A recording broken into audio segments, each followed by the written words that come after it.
From All American, the season 5 trailer. I've been watching this since season 1, Heather B. Season uno. Tay Diggs is a good friend of ours. What up, Tay Diggs? Tay said, Swiggity, can you watch it? I said, of course I can. I was just watching it because of him initially, and then I recall Breezy is a part of this show as well. Yep. That's Breeze right. has been on the show, spit fire bars before, and she and I also co-starred in Empire back in the day. Heather, you remember I was a co-star Co-starred, yeah. in Empire. I did a couple, Co-star. co-star, right? But this young man, who is a huge star of this show, and I say this because he's such a compelling actor. I know who he is, known who he is. We've even spoken with him before. But when he's on that screen, he becomes Spencer James. And he does it so well that it compelled me to continue to watch this show. All American is a very realistic show to me. Because if you grew up in L.A. or any disenfranchised area or, I don't like to use the word impoverished, but, marginalized area, and you go to school, a lot of the experience, you don't just go to school, you go through life before you even hit that campus. And then you go through life when you leave that campus. And a lot of shows don't really depict that accurately, and they definitely don't do it as accurately as All American does. So it made me learn to love these characters, because in these characters I saw friends of mine. You know what I mean? That were totally well represented. And then they did the offshoot Homecoming, which I became a huge fan. Corey Hardrick is a good friend of mine, and every episode I hear Corey and say, "Yo, you killed it, coach." You know what I mean? And then also you see a lot about HBCU campus life, which I think is amazing that they do that. So we have somebody who's an anchor in this whole franchise with us today, and I want to welcome him to the show. The one and only Daniel Ezra is here. Thank you very much. Thank you. What up, D? Thank you. What's up? My family back home's tripping out.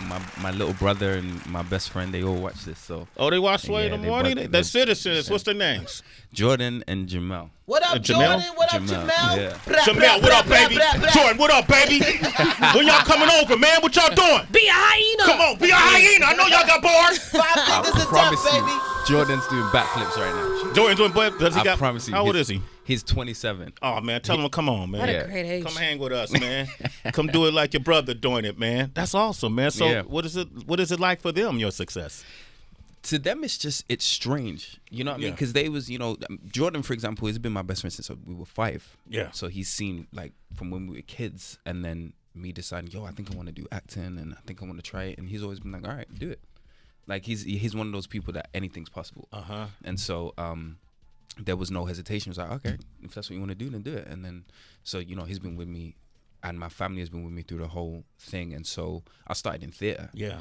I went to theater school. I trained, Shakespeare and Chekhov Romeo and Juliet. all of it. And so to go from that and them coming to see me in plays that were, half full, like 100-seater tiny theaters and 50 people watching to now watch me on TV, and coming to LA and seeing me and everything is it's a trip for them. It's always a trip, right? Yeah, it's always weird seeing it through their eyes the way they see it. It's probably even weirder seeing you on like late night shows and doing these interviews, right? Yeah. Yeah. It just makes, like, my family, my mom, it just makes her nervous. Yeah. Does it make you nervous? Yeah, for sure. Yeah. I'm pretty introverted, and so coming, especially things that are live like this. I'm always like, you're trying to, like, you don't want to say the wrong thing and stuff. So it does make me nervous, but this is a very welcoming space. Yeah, you so good, man. You in a good space, bro. Yeah. Man. How much money you have in your pocket? Daniel, I do think about, though, like with the holiday season, I don't know, something you said just brought to mind. Yeah. When Jay-Z, Hove, and Kevin Hart, they were having a conversation, and they were talking about how since they've reached this status, the holiday season is different. When they go to, like, Thanksgiving, they'll have, like, random cousins that are like, so I have this idea that I think you should fund.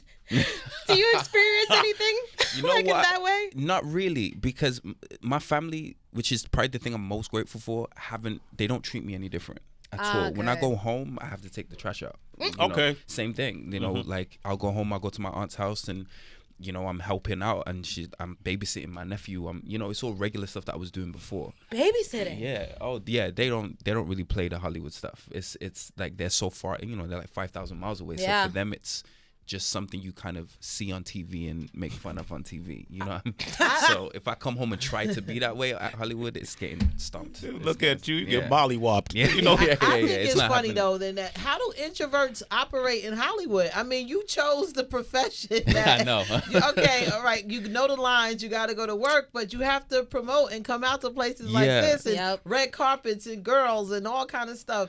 How does that work for you? For me, I mean, I say no.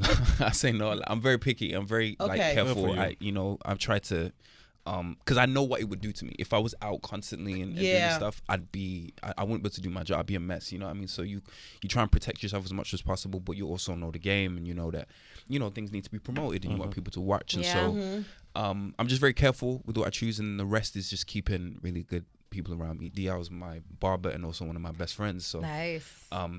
Again, I have so many people that keep me humble, and which I'm very grateful for. So he killing your haircut right, too, boy. that hat just. Yo, he kill. No, I mean kill him in a good way. The haircut looks great. I ain't saying you're killing the haircut. I can see the line. You killed it. Yeah, that's what I'm saying. Daniel Ezra is here. We're talking about All American, season 5. Have you been able to make friends with Tay Diggs? Yeah, I ain't Tay's like my drunk uncle. I'm dying. Yeah, Tay ain't gonna let you be no introvert around him. Me and Tay, he's really that funny, like in real life, as you know, and so we're always cracking jokes. We're always playing pranks, and our trailers are next to each other, so we have this running thing of trying to like scare each other. And so like one time I was getting ready for a scene, and I was getting ready, and he could hear me like moving around, going over lines in my trailer, and he just banged really hard on the wall, scared the out of me. Like, it was crazy. And so we're always pranking each other, we're always scaring each other, jumping out from corners, and yeah, we have so much fun. So much fun. Kareem Grimes is my cousin. Really? Yeah. Kareem's is everyone's cousin. No, he's really my cousin though. He's like the mayor. He knows everyone. You go out with Kareem and you're shaking hands with everyone. Kareem is he's good people. He we work out together and we hang out together, and he's introduced me to a lot of other LA people. And I love Kareem. He's been one of the best additions and sort of assets to the show we have. He kind of took us through the storyline with sort of like the gangs and when Coop got into it, the Bloods and stuff. He really anchored that storyline, and so and then to watching his character go from that to now working at South Crenshaw High and being a teacher and a tutor and being able to connect with the students that in a way that no other teachers could was a really important storyline that we did, and he killed it. And he killed it. He killed it, man. Daniel Ezra is here, and you mentioned when we were talking about Homecoming that was your first introduction, which is the spinoff to All American, to HBCU campus life, right? Yes. And they don't have HBCUs in the UK. No, HBCU is a brand new thing to me. Really? Yeah, it was. Yeah, Jeffrey was telling me, because she went to Clark Atlanta, and so she was telling me all about the Divine Nine and all these things, and it blew my mind. I'd never heard anything like that. What if they did? How you think it'd impact black folks in the UK? I think I think it would be good for them. I think it would, a deeper sense of pride. Black folks in the UK are, very prideful and very strong and together and powerful. And there's a beautiful thing happening now, especially in the UK rap scene, of a lot of young black artists coming together and showing love to each other. And there's a lot less antagonism and beef now, and there's a lot more collaboration. And so I feel like an HBCU would only expand on that. It'd be great. That's interesting. Great. That's happening. Is that is that widely known that black artists are galvanizing down in the UK? Yeah, I mean, we're just, the past events of the last few years with social media and technology now, when things happen in the US, we feel it in the UK. Okay. It's not like we have to wait weeks for this information. When the George Floyd things was happening, we could watch those videos almost like we were there. And so it galvanized a lot of people, and there's differences, but there's a lot of similarities and there's a lot of connections. And so I think just coming off the back of that through music, which is arguably one of our most powerful art forms within culture and black culture specifically, Facts. You just saw a lot of artists it became more about brotherhood as opposed to beef, and I'm better than you, and you know, there's still that sense of competition because it's hip hop at the end of the day. You can't really have it without competitive. You gotta have that competitive. Yeah, you need that, and you would never want to lose that at all. But underneath it all, there's a sense of camaraderie and brothership that you're seeing with a lot of these artists, like Stormzy. I don't know if you know Stormzy. He just released like a 7-minute monster where he basically brought like legends of like UK black culture together in this epic video, and everyone was dressed in white, and it was very, very cool and so inspiring, and it was a powerful thing, and you're seeing a lot of people kind of move into that lane now. I love it. Me too. Man, that deserves but I'm gonna give that a round of applause. Stormzy is somebody I respect wholly, thoroughly. I think he's a superb MC. Yeah. I think he represents you. I've learned a lot about UK culture just through watching his music over the years. I got a chance to interview him once on the red carpet at the European Music Awards for MTV back in the day, and a couple years ago. And then he's been on this show. So when he came to town, so who are some of those other upcoming artists that you take note to out of the UK? I mean, he's not upcoming. He's a legend too. Kano, who stars in Top Boy. I love Kano. Yeah, Kano's probably for me. If I had to pick a favorite UK rapper, it'd be him. And a similar thing, you know, his last album was all about.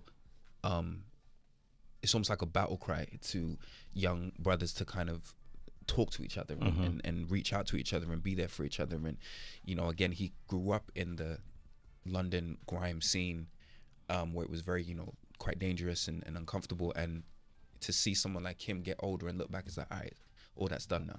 Now we're about unity, right? Yeah. Salute to the UK, man. Give them a round of applause, man. You got the juice now. I used to go over there and hang out with Dizzy Rascal, good friend of mine. I think he's a pillar in the game, and he was one of the first to really bring the UK to the world through rap. You know, and Boy in the Corner. It was his first album. Boy in the Corner. I love that album. Boy in the Corner. So he always has to be mentioned. Daniel, I wanted before you go, we got this thing called a mystery sack. Mystery sack. Sounds sexual. That's how you took it. Right, that says a lot about you. I don't know what's on your mind, Daniel. Ain't nothing sexual about it. But the intro is a little sexual. Go ahead, let's hear it. Go ahead and reach in. Dig deep, dig deep. Put your hands into Sway's sack. That sounds gross. It's Sway's Mystery Sack on Shade 45. Go on. All right. Daniel, it's real simple though. You're gonna stick your hand in Sway's sack 3 times. You're gonna You're gonna pull out the questions though one at a time. Read them out loud, and you have to answer honestly. Oh, this is terrifying. Yeah, it should be for an introvert. It's fun. It's a test for you. That's one. Yes. It's gonna make you read it out loud. Okay. It's gonna make you a better person. Okay. Who has the coolest home in Hollywood? That person that I know? Yeah. Monet, who plays Tay's wife on the show. Yes. Her spot's dope. Yeah. Okay. She had a dinner at her spot and it was crazy. It was up in the trees and stuff. Yeah. Views, the whole nine. Yeah, everything. She's amazing too. She's cool. Wow. Cool. Okay, She's cool. like everyone's fun on. All right, that's easy. Okay, that was an easy one. See, that's easy. Yeah. This is by the way, this is from our audience. So okay. Yeah, we don't. All right. What's one thing about your job that annoys you? Probably the early mornings. The early mornings. Yeah. How early? Last week, my call, I was up at 3 a.m. Oh gosh. And I got to work and it was still dark, and it's like it's depressing waking up and getting to work, and I think we had shot the first scene before it was light outside. Wow. And I'm not a morning person. I'm very nocturnal. I like to, I kind of come alive at nighttime. So a nocturnal introvert. A dichotomy. All right. Okay. Little cocoon over here. Exactly. Okay, one more. This is easy. See. Okay. This dude is really nervous. Tracy, hold his hand. Look. You got this. Oh, okay. Oh, it's a good one. What's been the most definitive moment in your career, and what did you eat the day it happened? Man, definitive. It's probably got to be. So in school, there's a legendary sort of actor called Adrian Lester in the UK. I don't know if you know a show called Hustle. It was yes. So he was in that, and he's one of our best and biggest sort of British black theatre actors. The dude's a legend. Seeing him do Shakespeare is mind blowing. And I played Othello in my second year of theatre school. At the same time, he was playing Othello at the Royal National Theatre in London, which is the biggest, most prestigious theatre. Yeah. He's from my city, Birmingham. I DM'd him on Twitter just to let him know, not expecting nothing. And not only did he respond, but he said, come and meet me at the theatre. And so we met, and he showed me his notebook about the character, and we sort of talked about the character. I was a 19, second year theatre student, had just dreams of being an actor and stuff. And he took the time out to kind of sit with me and talk about like life and the role and everything. And then 2 years later, I played his son on a TV show. Wow. That's beautiful. He shared his notebook. That's like giving you his Bible. Like his rap lyrics. Yeah, that's a rap lyrics, right? Yeah, it was crazy. And 2 years after that, I played his son, and he remembered, and he sort of became a mentor for me after that. And that was probably the most. Wow. What you eat that day? What did I eat that day? Most likely cereal. Okay. That's nice. Frosted Flakes? Yeah, probably something like that. If I'm thinking that, I don't think my diet was as good as it is now back then. So probably cereal or something like that. Can I add in a real quick question to the mystery set? Because I just think there's such a funny irony that a British actor is playing in a series called All American. And there's just so many great British actors that kill it with the changing their accents, whether it's Daniel Kaluuya, whether it's Damson, Idris. Who are some Americans that you think killed the UK accent? Because I don't be hearing that. I think Robert Downey Jr. played Sherlock Holmes. And killed. And the thing with that is that was tough. Sherlock Holmes is like James Bond. That's a British cultural icon, you know. And so for an American to do that was brave and did it so well. So I think that was a really good job. Denzel did it Shakespeare. He did Much Ado About Nothing way back in the day. True. And killed it. I mean, he can do everything. So. He just did Othello too, didn't he? Yeah, he just did Othello. Yeah, Othello. And so... Macbeth. Yeah, okay, Macbeth. Macbeth. Thank you. Yeah, so I think those two kind of first came to mind when I see it. But I've been out here and I've had some really good British accents from the Americans out here. Really? You don't believe me? You know, I think really? it is. You know, I think it is. It's. I grew up on American TV. Yeah. So American accent's been in my ear since I was a kid. I grew up on like Fresh Prince and My Wife and Kids and Moesha and all that stuff.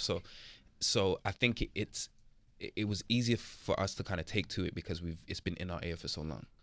Shout out to Damon Wayans, right? Exactly. Will Smith, Jazzy Jeff, everybody. That stuff was universal. My Wife and Kids. Wow. It was universal. It didn't matter. Martin, everything, right? Before you go, and Heather, I know you got to go to Urban View. You can hit Heather directly. At the Happy Hour WHB. Nice to meet you. Nice to meet you. you. Okay. Thank you. Mike Muse. Shout out to your people, your brother and everybody. Thank you very much. Jordan, Mike Muse, what's up? why don't you bring us home? Yes. One, All American's my favorite show. Thank you so much. I actually talk about it very often and very frequently. I pull out a lot of. You guys do a lot of great job with the social constructs of society. I think you guys do it really, really well. But the question I have for you is, clearly I'm hearing your training and your thespian and theater school. You're an incredible actor. I've always been impressed by and I've always known that you were British. Even when I saw the show, I knew about you.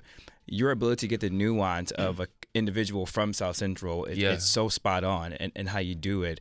Were you able to draw upon, obviously you do your research, I know you do method acting, the whole nine, but is there something in the UK that is very similar to Central Los Angeles that you were able to draw upon? Because I think there's some things that you do that you just can't study. Right. It comes out very natural for you, certainly. Yeah, I mean, fortunately for me, even though this character was from a different world, like I needed a different accent, a new sport, it was a different culture. There was so much I could relate to his life that, you know, there's a scene in the show where Billy Baker feels bad for Spencer that he can't keep up with his friends. They're like, you know, they're partying and they have this money, so he gives him some money, and Spencer's like, no, he's prideful. He's like, no, and he takes it, and he doesn't buy J's, he doesn't ball out, he goes and fills his mom's fridge.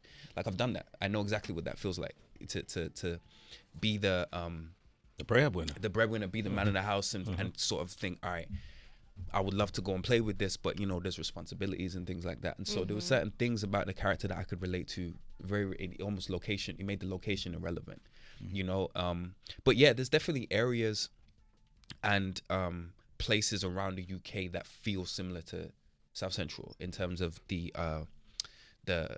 what you said about, you know, the life that happens before school and then after school, and you know, who know, anything can happen before school, anything can happen after school. That type of feeling, that type of that's how you learn about life. You know, sort of walking the streets with your friends, getting in fights. You know, I learned all that at school. How to stand up to a bully, how to, you know, that's all universal. You had to stand up to a bully in school? Of course. Yeah. My school we were grimy. yeah. But for me, you know, you just, once you can look them in the eye, most bullies will back down. They'll back down. Yeah. If you can stand up to them, I know I'm going to get beat up, but you're going to have to come and get it. Like, because I'm going to look you in the eye. Most bullies will back down. They'll back down. Yeah.